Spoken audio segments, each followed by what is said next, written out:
Hello po, magandang umaga sa ating lahat, sa mga kapatid natin na nasa Panay, nasa buong Pilipinas. Magandang araw sa ating lahat at sa mga kapatid din natin na nasa ibang bansa. Magandang araw po din sa inyong lahat at nandito na po tayo ngayon sa Genesis chapter 28.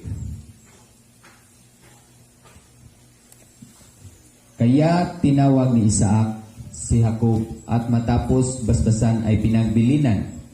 Huwag kang mag-asawa ng Kananya. Pumunta ka sa Mesopotamia, sa bayan ng iyong lolo Bethuel. Doon ka pumili ng mapapangasawa sa mga pinsan mo, sa mga anak ng iyong tiyo Laban. Sa iyong pag-aasawa, pagpapalain ka ng makapangyarihang alahayam, at naway magkaroon ka ng maraming anak upang ikaw ay maging ama ng maraming bansa. Pagpalain ka nawa niya, gayon din ang iyong lahi, tulad ng ginawa niya kay Abraham. Mapasa iyo nawa ang lupaing ito na iyong tinitirhan, ang lupang ipinangako ng alahayam kay Abraham. Pinapunta nga ni Isaac si Jacob sa Mesopotamia sa kanyang tiyo Laban sa anak ni Bethuel nga taga-Aram. Si Laban ay kapatid ni Rebecca na ina ni na Jacob at Esau. Okay po. Sa unang mga bahagi pa lang o sa papansinin natin yung pagbasbas sa isang ama, isa sa pinakamahalagang punto o basbas na kanyang ibinigay, yung pagpili ng asawa, yung advice ng isang ama na kung sino ang kanilang dapat mapangasawa. Isa po sa pinakamahalaga na batas o yung tinatawag nating kautusan doon sa Torah ay yung pag-aasawa nila. Yung hindi sila pinahintulutan na mag-asawa ng mga taga-Kananya. Dahil nga po yun ang isa sa mga dahilan kung bakit sa panahon ng mga Israelita maraming nagkakasala o maraming tumalikod sa pagsunod sa Torah. Isa sa pinakadahilan yung pag-aasawa ng mga taga-Kananya. Doon sila naaakit na magsamba sa mga Diyos-Diyosan. Dinala sila sa kanilang mga asawa. Kaya mahigpit ang bilin ng isang ama na mananampalataya na huwag mag-asawa ng taga-Kananya. Isa po ito sa mahalaga na batas natin na dapat sa ating panahon ay mapatuloy natin na pagbawalan o yung maituloy natin na gawin. Alam naman natin yung mga taga-Kananya sa ating panahon, yun ang mga Espanyol o yung mga mananakop sa atin. Patuloy pa tayo. Nalaman ni Esau na pinapunta ni Isaac si Jacob sa Mesopotamia upang doon mag-asawa.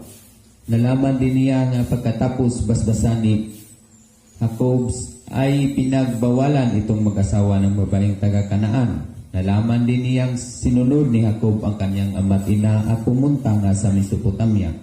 Nang mabatid ni Esau na ayaw ng kanyang ama sa babaeng Kananya, nagpunta siya sa kanyang tiyo Ismael na anak din ng kanyang lolo Abraham. Nag-asawa siya ng isa pa, ang pinsan niyang si Mahalat na kapatid ni Nebayot at anak ni Ismael. Kaya po, nalaman ni Esau ang lahat ng mga sinabi ng kanyang ama patungkol kay Jacob at gayon din sa kanyang ina. At sinunod ito ni Jacob ang lahat ng mga payo ng kanyang mga magulang, yung pag-aasawa, yung mga batas o yung mga guidelines na ibinigay ng kanilang ama. At gayon din nakinig si Esau. Nalaman ni Esau, nag-asawa siya ng isang Hebreo din, yung kalahi lang din nila yung anak ni Ismael, yung kapatid ng kanyang ama. Nag-asawa siya sa isa sa mga anak. Kaya Hebreo din ang napangasawa ni Esau, lahing Hebreo din. Umalis nga si Jacob sa Beer-Seba at nagpunta sa Haran, na inabot siya ng paglubog ng araw sa isang lugar at minabuti niyang doon na magpalipas ng gabi. Isang bato ang inuna niya sa kanyang pagtulog. Nang gabing iyon, siya'y nanaginip.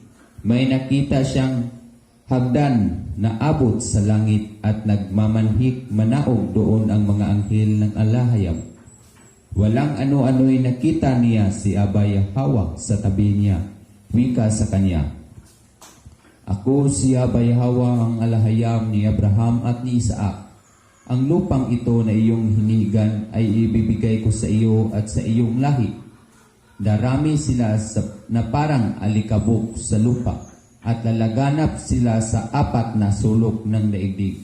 Sa pamamagitan mo at ng iyong lahi ay pagpalain ang lahat ng bansa. Tandaan mo, susubaybayan kita at ipagtanggol saan ka man magpunta at ibabalik kita sa lupaing ito. Hindi kita iiwan hanggang sa matupad ang lahat ng sinabi ko sa iyo." Yada. Nung umalis si Jacob sa Beer-Seba, pumunta sa Haran, nagpahinga siya doon, nakatulog siya ng isang gabi at nanaginip siya doon na hagdan yung mga anghel ay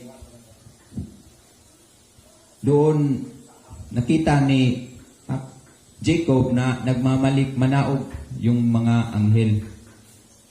Sabi nga ng iba, yun daw sa mga komentary na aming nabasa, yun daw ang pinatayuan din ng Holy Temple, yung tinatawag, doon daw ipinatayo ang templo ng alahayam doon sa lugar kung saan na naginip si Jacob. Noong gabing iyon, siya na naginip. At doon nakita niya si Abay Hawa at nagwika sa kanya. Nagpakilala siya bilang Elohim ni Abraham at Elohim ni Isaac, Elohim sa kanyang mga kanininuan. At kanyang ipinangako na ang lupang iyon ay kanyang ibibigay sa kanilang mga lahi. Kaya ipinangako ng alahayam na sa pamamagitan mo ang iyong lahi ay pagpapalain ang lahat ng bansa. Sa pamamagitan daw ng kanyang lahi, ang lahat ng bansa ay pagpapalain. Dahil nga po sa mga lahi ni Abraham, doon nanggagaling o ipinanganak ang ating Misaya. Kaya lahat ng mga bansa o lahat ng mga tao sa bansa, dahil sa kaligtasan o dahil sa pag-aalay ng ating Misaya sa kanyang dugo upang ang ating kasalanan ay mawala, lahat ng bansa ay nagpala dahil sa lahi na galing kay Jacob. Tandaan mo, susubaybayan kita at ipagtanggol saan ka man pumunta at ibabalik kita sa lupaing ito. Napakaganda ng pangako ng alahayam kay Jacob na ipagtatanggol at susubaybayan siya kahit saan siya magpunta. Yung blessing o yung alahayam ay palaging nasa tabi niya o nasa unahan niya.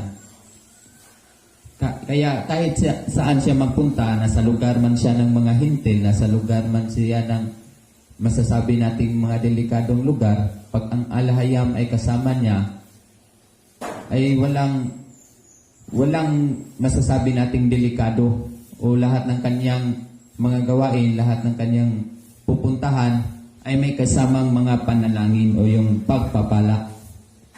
Kaya swerte ang mga tao na sinusubaybayan ng alahayam kahit saan magpunta. Kahit na nag-iisa lang tayo, nag-iisa lang na nasa lugar ka na katulad ng Sodoma at Gomora, nasa lugar ka na puno ng mga gawaing makasalanan, pag ang alahayam ay inibig mo at ang alahayam ay kinakilala mo na ang kanyang mga na palagi siyang nandirito sa atin o yung Torah niya ay sinasabuhay natin, hindi tayo mawawala sa kanyang mga pagpapala o yung proteksyon na ating hinahangad. Hindi palaging nasa sa atin. Yun ang isang pangako ng alahayam sa mga taong nagsusunod sa kanyang mga Torah.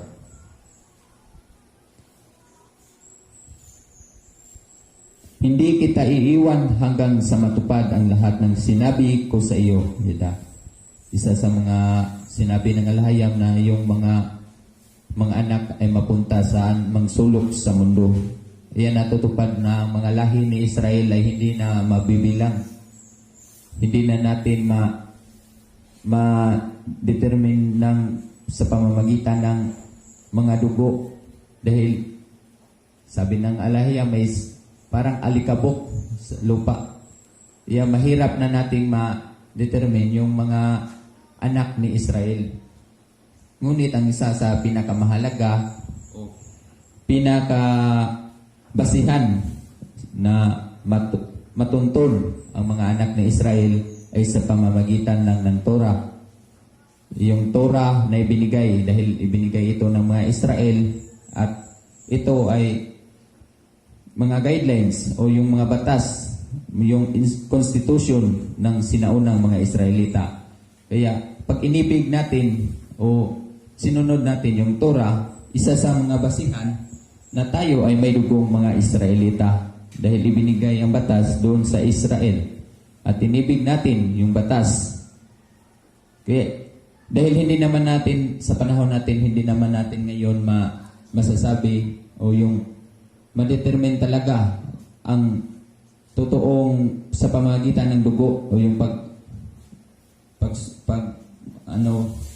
yung dugo ang basihan. Mahirap na po sa ating panahon. Ngunit dahil nga po iba-ibang mga lahi o yung may mga lahi na tayo dahil nasakop na tayo ng mga dayuhan, yung mahirap na po tuntunin yung dugo natin. Ngunit sa pamamagitan ng Torah, pag inibig natin ang batas na ibinigay sa alahayam, yung Torah, dito po isa sa mga basihan na tayo ay may dugong Israelita. Sa 16, nagising si Jacob at sinabi, hindi ko alam nga narito pala si Abba Yahweh. Nakakapangilabot ang lugar na ito. Tiyak na ito ay tahanan ng alahayam at pintuan ng kalangitan. Yun, konfirmado. Yun ang nasabi ni Jacob nga ang lugar na kanyang pinapahingahan ay lugar pala kung saan nandun ang bahay ng alahayam. Ang lugar kung saan nandun ang pintuan ng kalangitan. Kaya natakot si Jacob sa mga pangyayaring iyon dahil ang alahayam mismo ang nakipag-usap sa kanya.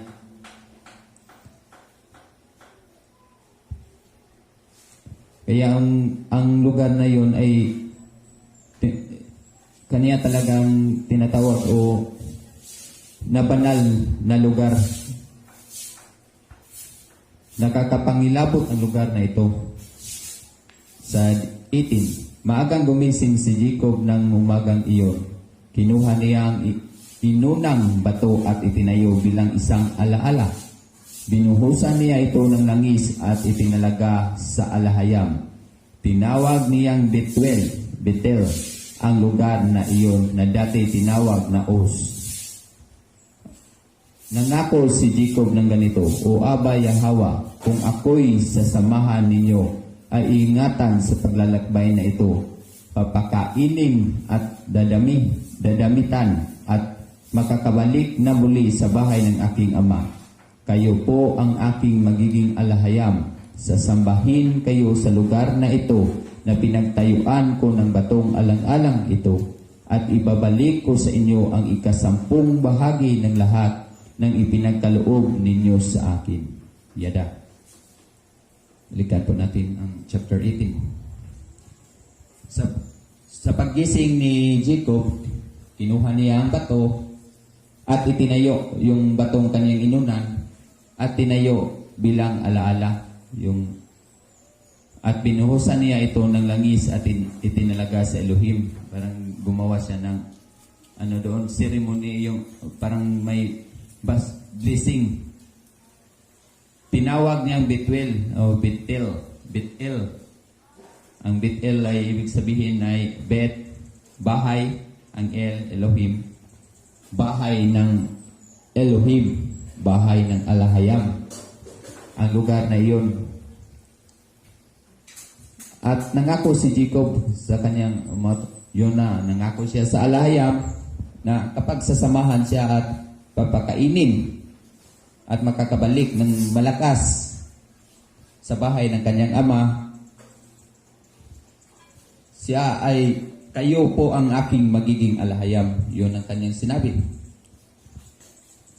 Sasambahin kayo sa lugar na ito na pinagtayuan ko. Kaya yung lugar na kanyang pinagtayuan ng bato, sigurado doon talaga ipinatayo yung templo ng alahayam yun.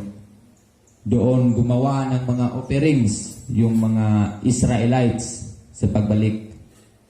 Doon itinayo ni Haring Solomon ang templo ng alahayam. At ibabalik ko sa inyo ang 10 bahagi ng lahat ng ipinagkaloob ninyo sa akin. At yan ang isa sa pinangako ni Jacob na ang mga 10 na kanyang nadala ay kanyang ibabalik sa alahayam o kanyang ibibigay.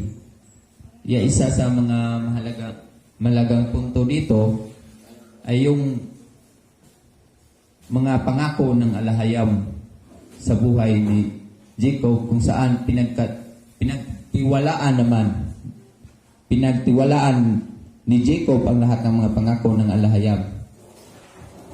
Isa po sa mga importante nga dapat nating tandaan sa mga pangako ng alahayam na kasulat sa banal na kasulatan. Yung pangako na yan ay hindi lamang sa mga natatapos sa kanilang panahon, kundi parte na po ang kanyang mga kaanakan.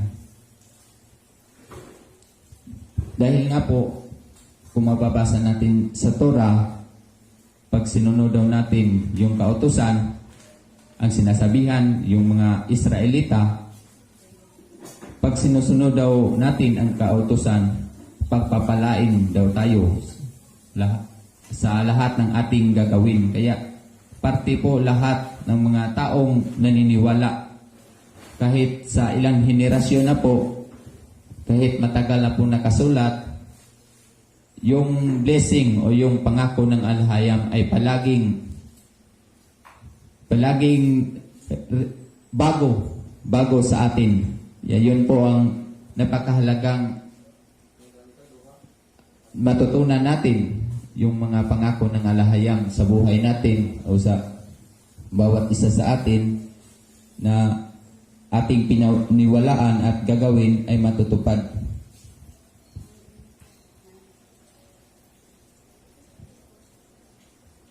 Chapter 22. Okay. Tapos na pala. Kaya, isa po sa punto nga ating nabasa sa chapter 28. Una, yung pag-aasawa, kung saan mahigpit na pagbibilin na hindi sila pwedeng mag-asawa ng mga taga-Kanaan. At ito ay sinunod ng mga anak ni Isaac. Pangalawang punto, ito po yung pagpapatayo o yung panaginip ni Jacob na nakita niya ang alahayam. At sa lugar na yon, doon nga itinayo yung templo o alahayam. At yun lang po mga kapatid, at maraming salamat. Nawang kapayapaan ay suma sa inyo. Yada.